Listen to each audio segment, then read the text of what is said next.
Hello, everyone. Mr. Viteri here, back at it again, trying to teach some science.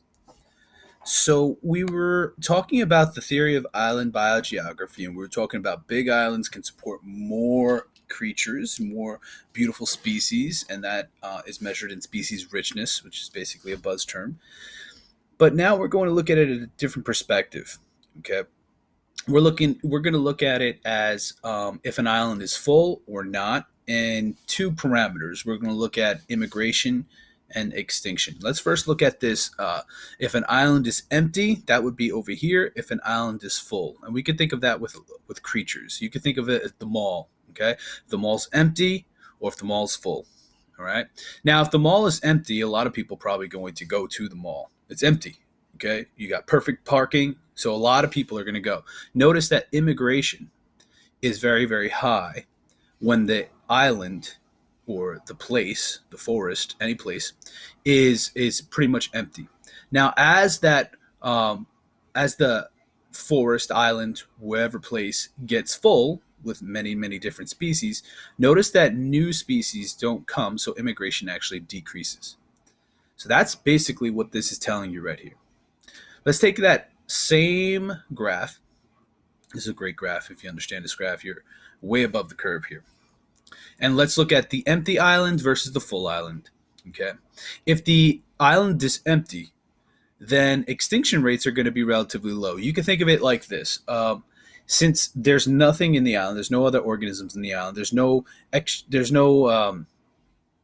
interspecific competition. So therefore, there's a lot of resources that a species can use. So therefore, it's going to be very, very few extinctions.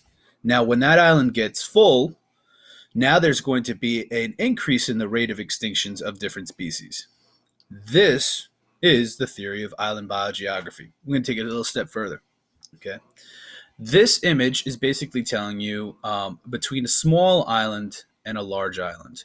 It's the same thing that's going to go on as previously. Immigration is still going to be high when the island is empty, and it's going to be low when the island is full.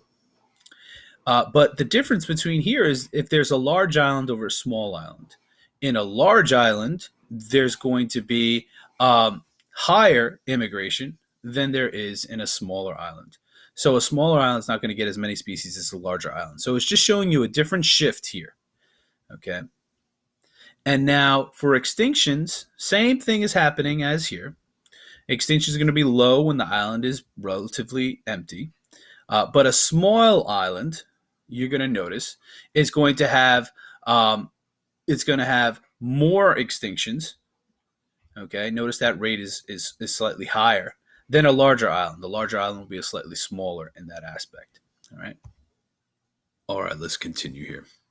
Okay, and this last image is going to show you what happens if an island is far from the mainland or close to the mainland or near from the mainland. Once again, the extinction rates here, you're going to have them pretty much the same. All right. However, in a far island, you're going to have less immigration, right? And then you're going to have an island that is near. You're going to have more immigration. Okay, and that can be described in our next slide. If we were just looking at this image here. Now, this larger island is going to have more biodiversity. It is relatively close to the mainland, so there's going to be a lot of immigration here. It's not going to be that much extinction because you're close to the mainland, and it's a large island. The hardest island that's going to have high rates of extinction, low rates of immigration, is going to be a far island like this one.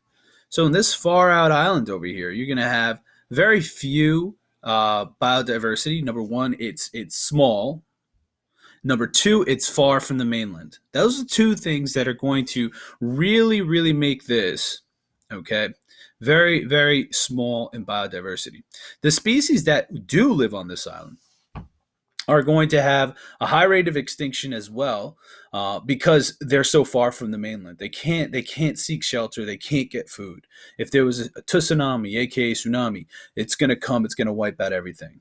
But the beauty of having an island like this is that the species that are there are probably so rare and endemic and really really cool. And I'll give you an example, like the blue-footed booby in the Galapagos Islands. Oof, an amazing creature that survives over there. Or we could think of the Madagascan tortoises. Okay, those species are amazing species that exist on some islands that are pretty far off from the mainland. All right. Okay, so let's just review those topics one more time. A larger island can have many more species, um, which is going to have more biodiversity and less risk of extinction. Let's say if we had a large island that is close to the mainland versus a large island that is far from the mainland. Well, I would rather live in that large island that is close to the mainland so I could jump back home. Though the larger island is still better than a smaller island out far, but if it's a bigger island, then it's probably going to be more resistant to stressors and disruptions. All right. Okay, that is the theory of island biogeography. Let's continue here. So we're talking about this term biodiversity, and we're going to look at it in a couple different ways. We've already spoke about genetic diversity and how genetic diversity enables us to withstand stressors. Another way we could look at biodiversity is species diversity. When we go into an ecosystem, when we go into a biome, is there many different species, or is this just dominated by one species? I love this picture over here and this picture right here. We're having so many different species over here. This would have high species richness, all right? A number of different species altogether. Now, this next one, when we're talking about biodiversity, is habitat diversity. So we go back to that original thing in Unit 1 where we were talking about niches. Now, in order to have a particular niche, you have to have a particular environment.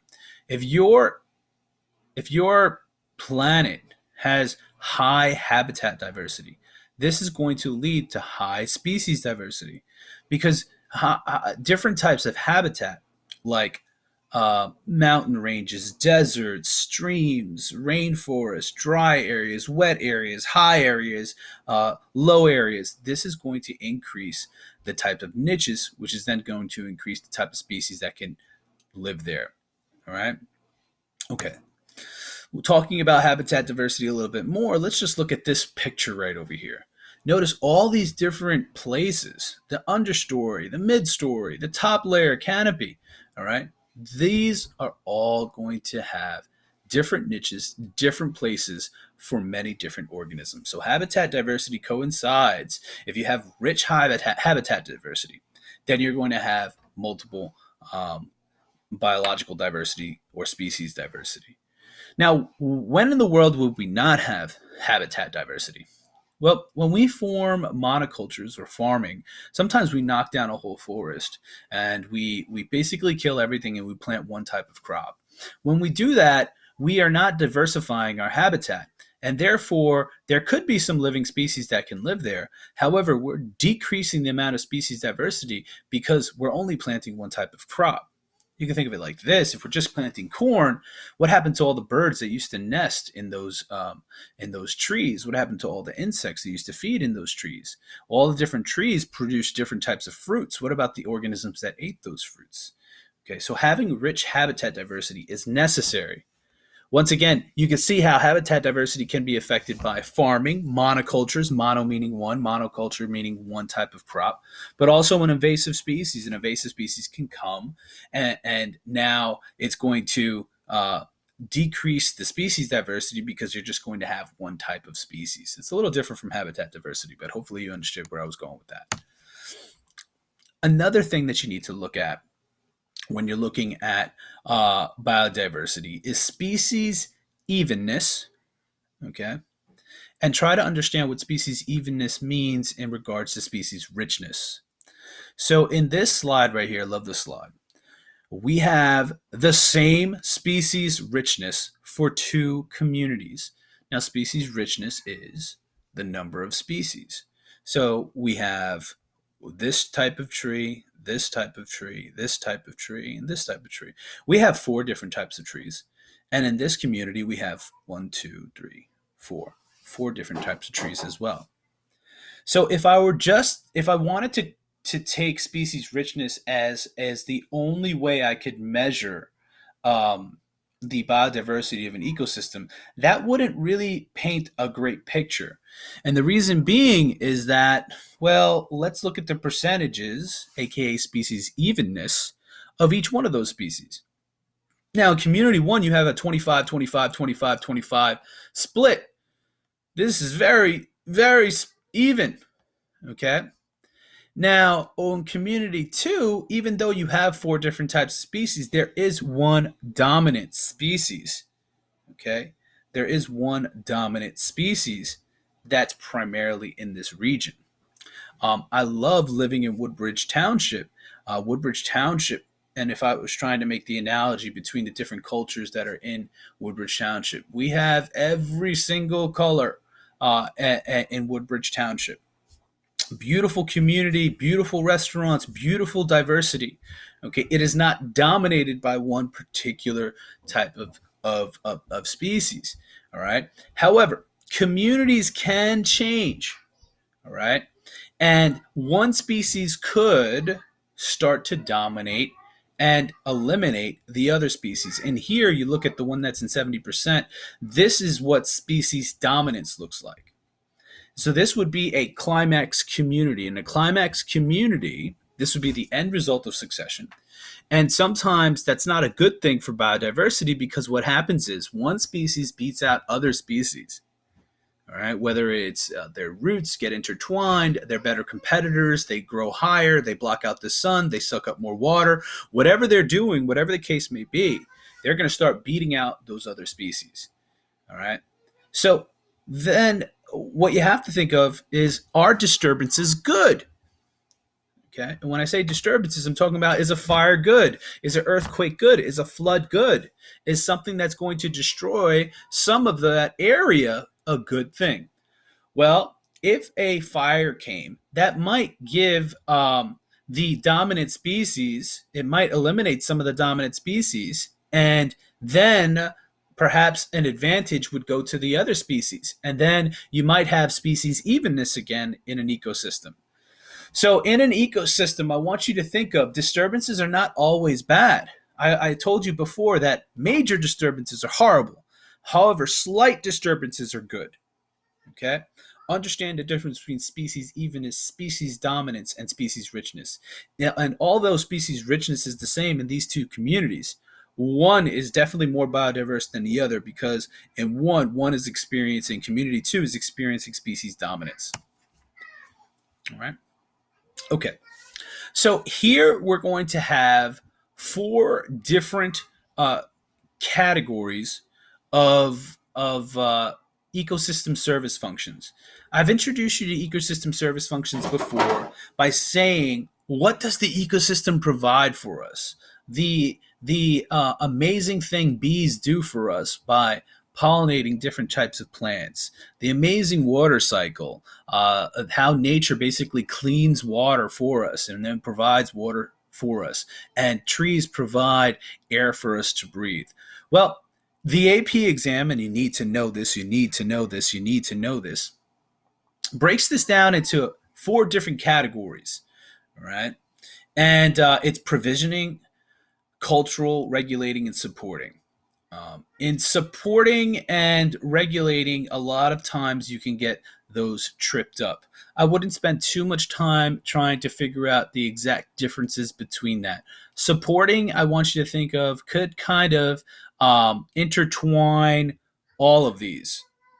And in other images, if you went into Google, you would see that supporting could be part of the regulating services and provisional and cultural. In another image, supporting could actually be underneath and everything will be on top. Provisional versus cultural is easy. Provisional is going to be, what does it give to us particularly? Does it give us wood? Does it give us fruit? Does it give us something? That's going to, sorry, provisional. Provisional is going to provide like a provision. That's going to be wood, that's going to be air, that's going to be water, that's going to be fruit. That's what nature can actually give us.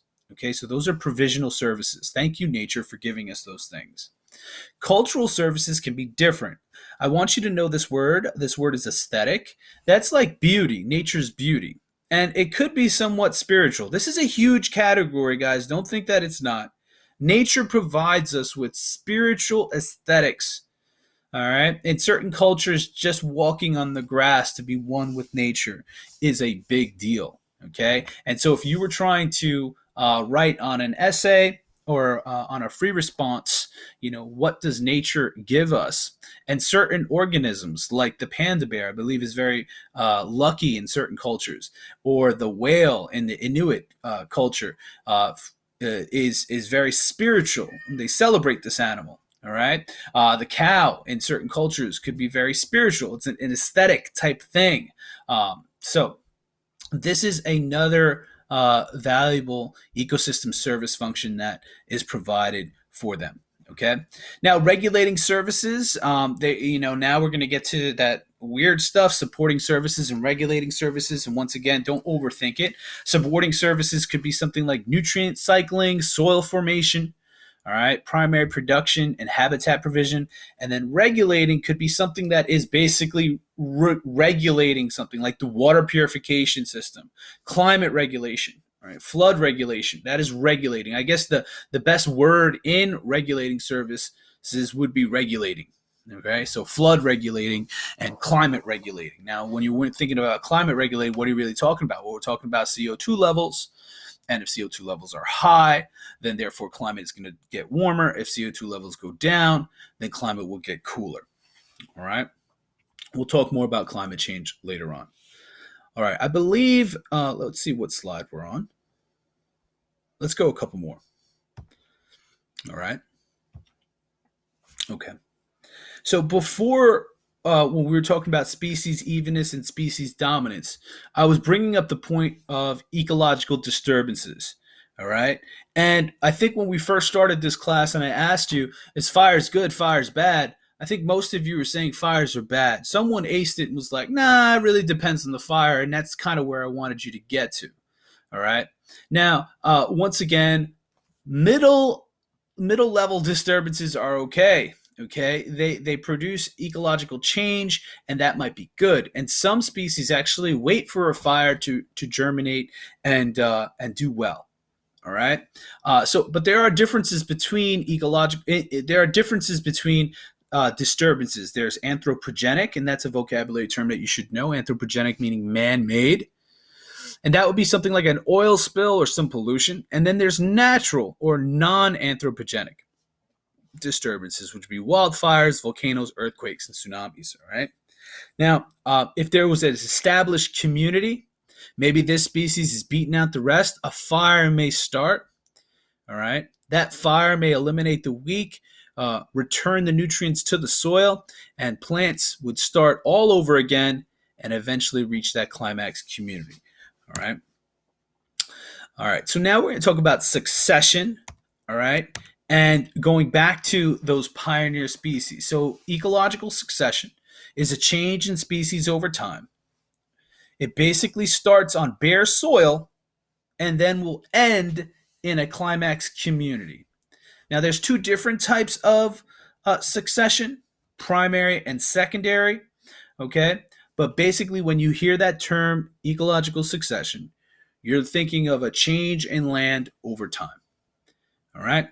We're going to end this for today, and you are a lovely audience. Thank you so much.